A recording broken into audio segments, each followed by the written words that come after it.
Presiden tidak segera menurunkan harga. Kami mengingatkan kepada kepala negara, tahun 98 terjadi perubahan politik, maka kami mengingatkan bisa saja itu terjadi, betul kawan? Hidup mahasiswa, hidup pemuda. Hari ini kita refleksi soal gerakan mahasiswa, sejauh mana bobot gerakan ini masih bermoral. Nah, artinya bahwa orang melihat gerakan ini tendensius, ini benar-benar mau menyasar Jokowi. Aksi itu untuk apa? Apakah aksi untuk aksi? Atau aksi untuk tujuan?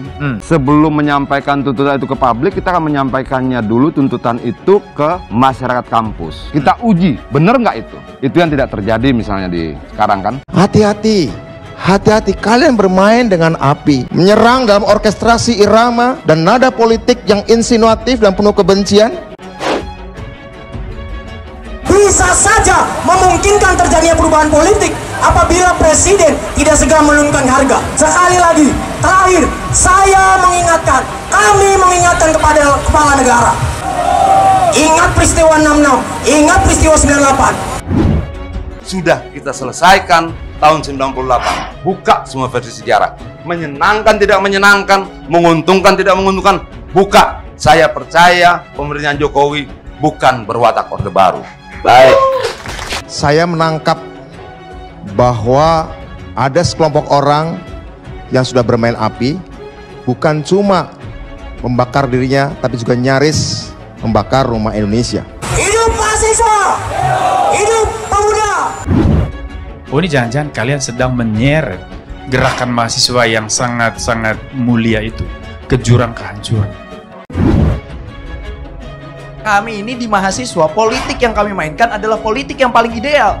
Kalau saya tanya, mereka cuma bilang Jokowi begini, Jokowi begitu. Saya marah karena ada inkonsistensi.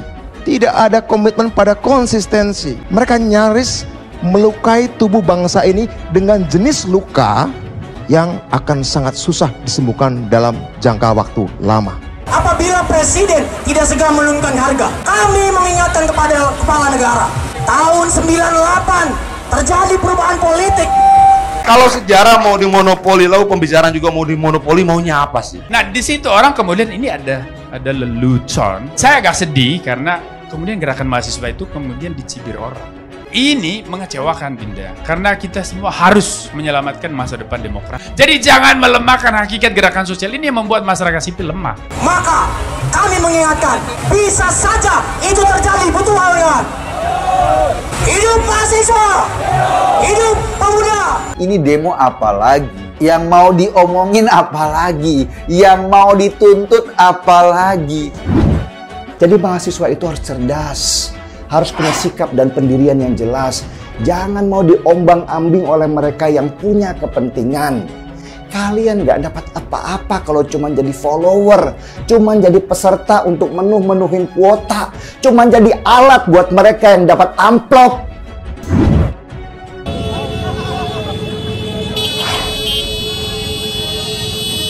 Viral di media sosial, sebuah rekaman video memperlihatkan sejumlah warga yang mengamuk dan membuka paksa blokade jalan yang digunakan para mahasiswa untuk berdemo. Demo melulu. Demo di istana, geruduk Pak Jokowi, apa nggak ada kerjaan lain? Ngapain bikin demo besar-besaran, bikin macet, nyusahin orang?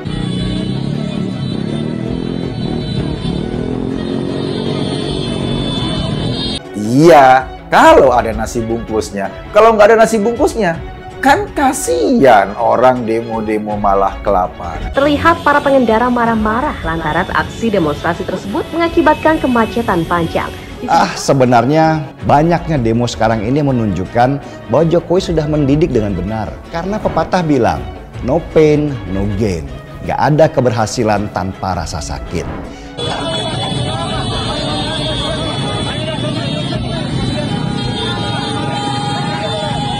Jadi mahasiswa ini hanya bermain dan mempermainkan gerakan kita. Kalau menjelaskan pakai bahasa Jerman, silakan sampai selesai. Enggak, maksud saya, bener gak kalian? Bener gak kalian ini sedang jawab saya yuk? Bener nggak kalian sedang bermain-main? Teruskan dulu. Nah, Ini jangan Ini dilempar ke sini dulu, Bang. Selesai dulu, Bang. Yuk kalau bermain-main dengan gerakan, yuk mempermainkan sejarah, mempermainkan gerakan. Masyarakat kasihan nanti tidak akan melihat kalian sebagai representasi dari kelompok ini. Kenapa harus pecah-pecah? Kita tidak. Kenapa harus beda-beda? Bahkan ada beberapa isu saja yang sama, lalu yang lain-lainnya beda. Apakah memang mahasiswa ini bacaannya berbeda atau jangan-jangan udah kurang baca kita nih? Karena begini. Coba jelasin ke saya, apa yang membedakan kamu dengan partai politik yang memang mengejar kekuasaan dan terpecah-pecah gitu loh? Tadi kalau abang tanya apa bedanya kita dengan partai politik, ya sekarang kita pro rakyat, partai politik pro oligarki, gitu bang. Itu bedanya dari gerakan mahasiswa dan dari partai politik. Ketika you bicara soal gerakan, you kan bicara soal mewakili masyarakat kan? Yes. Disitulah peran gerakan mahasiswa sebagai agensi moral kan? Oke. Nah saya tanya sama kamu, radikalisme terorisme itu problem gak buat Indonesia? Yes. Kenapa gerakan mahasiswa atau kalian tidak berteriak kencang? Turun. Ketika banyak itu terjadi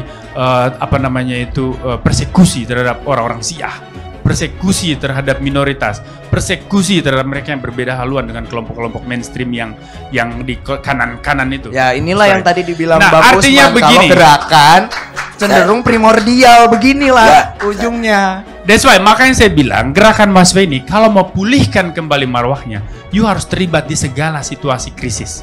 Di sekarang terjadi krisis ideologi. Sekarang terjadi krisis ideologi. Ya karena masuknya ideologi transnasional yang merusak demokrasi. You juga harus berdiri di garis depan, standing at the frontier line. Kalau enggak orang akan pikir you antek-anteknya orang politik. Ya ini kita nggak mau kalian dicurigai begitu, ya kan? Kita minta Presiden Jokowi di depan notaris bilang dia tidak ingin 3 periode. Apa yang salah di situ? Karena ini bagian dari kecerdikan. Tidak ada yang salah. Berpolitik. Lagi, saya potong sedikit. Tidak ada yang salah. Ya karena tapi apa salahnya presiden kalau dia juga tidak mau bersuara? Nggak ada soal. Karena ya, itu that's it. Memang biarin aja presiden nggak bersuara. Kenapa harus presiden? Toh urusan ini kan urusan konstitusi. 3 periode ke 4 periode ke itu kan hanya mungkin kalau konstitusinya mengatur. Ya, dan yang buat konstitusi bukan eksekutif. Iya itu yang itu ranahnya legislasi. Begini bang. Saya itu agak heran nih Adi ini belajar benar atau enggak? Kan presiden tidak punya kewenangan apapun terhadap konstitusi. Ya, mereka tahu itu. Dia eksekutif. Itu. Tapi kenapa harus presiden yang bertanggung jawab? Itu bagian normatifnya bagi mereka selesai. Gak bisa, mereka bang. Itu menunjukkan bahwa ada ambisi yang bersifat politis. Saya coba mengambil di posisi netral. Kan pasal 28 konstitusi mengatur soal kebebasan berpendapat. Kalau di sebelah orang boleh berpesta dengan slogan ganti presiden, turunkan Jokowi. Kenapa di sini orang nggak boleh sih bernyanyi dengan diskursus begini bang? Dengan diskursus 3 periode. Kan itu narasi. Karena narasi tidak akan pernah bisa. Tapi itu diwacanakan oleh bagian lingkaran kekuasaan saat ini, bang. Iya, dengar. Itu dia. Tetapi seorang menteri Bapak Luhut Binsar Panjaitan itu eksekutif. Betul. Kamu tahu di dalam trias politika. Betul. Dan urusan amandemen konstitusi itu urusannya lawmakers. Ya, legislatif, right? Okay, artinya bahwa begini, kalaupun terjadi itu amandemen, ya harus disalahin DPR-nya, bukan presidennya. Cuman Pak Luhut itu harus bisa mempertanggungjawabkan statementnya sebagai pejabat publik. Itu diatur dalam Undang-Undang Keterbukaan Informasi Publik, gitu, bahwa pejabat publik harus bisa mempertanggungjawabkan informasinya. Dan Pak Luhut menyampaikan memiliki big data. Iya, saya paham. Pak Luhut ngomong itu sebagai siapa di tayangan apa? Apakah ditulis buat acara negara atau di sebuah tayangan media? Tapi beliau kanal publik. Sebentar. Ini masih saya bahkan gini, Pak. Saya masih berevaluasi. Nanti kamu akan respon. Makanya Pak Hamil bilang lengkap. Kamu bisa bahasa Jerman nggak? Bahasa Jerman itu hanya dimengerti kalau orang sudah selesai bicara. Karena kata kerja inti biasanya atau kata kerja modal di belakang. Oke? Nah, Pak Luhut ngomong di ruang mana? Dan apakah itu di Istana Negara? Artinya ketika dibicara itu, bisa saja separuhnya adalah seorang Luhut Binsar Panjaitan sebagai warga negara, tapi melekat bersamaan dalam dirinya itu adalah seorang pejabat, toh. Ya. Sehingga di ruang itu kamu boleh menuntut, benar? Yes. Mungkin. Tetapi sekali lagi, sebagai warga negara dia juga punya hak untuk berpendapat. Pasal 28 Undang-Undang 45 menjamin itu. Maka kalau kita kembali ke situ, kenapa kita harus begitu agresif menuntut Pak Luhut keluarin datanya? Kenapa sih? Boleh saya masuk, Bang? Omongan Pak Luhut hari ini tidak mengubah undang-undang. Boleh saya masuk, Bang? Tidak mengubah apapun. Dan Presiden juga sudah mengatakan tidak ada penundaan. Begini deh, untuk menjaga marwah gerakan itu, Ini kan bukan soal kepentingan kamu. Meskipun kamu pasti ada kepentingan pribadi. Dan itu normal. Jangan ketawa, saya tahu. Itu normal. Tetapi kita harus menjaga yang lebih besarnya, ya kan? Imajinasi, persepsi tentang demokrasi harus kamu selamatkan. Maka apa yang kamu lakukan hari ini, kamu bertanggungjawabkan juga kepada gerakan-gerakan mahasiswa ke depan, di masa depan. Maka di sini kita harus belajar dengan tertib berpikir, ya. Pertanyaannya adalah kenapa orang begitu agresif menyerang Pak Luhut soal big data? Ketika tidak ada satupun ketentuan hukum yang memaksa dia untuk, kecuali you buka forum, you berdebat, you undang ke acara Bang Karni, berdebat dengan Pak Luhut soal big data. Di situ silakan berdebat. Tetapi sepanjang itu statement lepas, dia akan tetap terlepas. You nggak bisa penjarain dia. Sama aja, kenapa kamu nggak nanya kepada yang dulu bikin tagar, turunkan Presiden Jokowi, dan tuntut dia, kenapa you melanggar konstitusi? Karena konstitusi mengatakan dia hanya bisa diturunkan kalau ada berapa ketentuan itu, ya kan? Pelanggaran moral dan sebagainya. Kan Presiden Jokowi nggak pernah melakukan semua itu.